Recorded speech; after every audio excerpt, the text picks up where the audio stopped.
presented by Sip Sona Music.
आगे लइकन में मारा कराबाई गे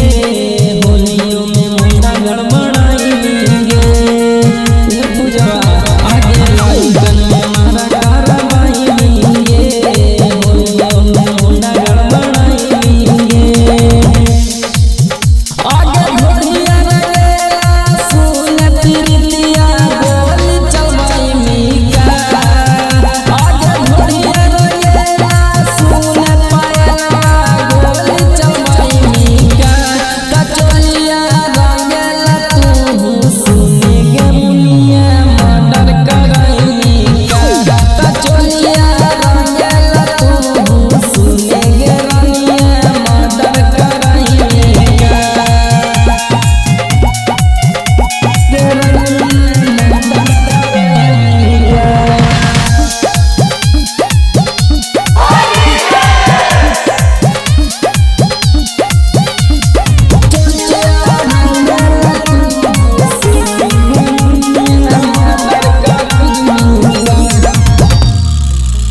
आगे कुछो न कर पतो खाना मांगे डालत मत दीवाना मांगे हे गुड़िया आगे कुछो न कर पतो खाना मांगे रिसुआ रंग तो जवाना मांगे आगे भोली धड़कना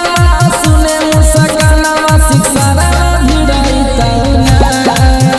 आगे भोली धड़कना सुने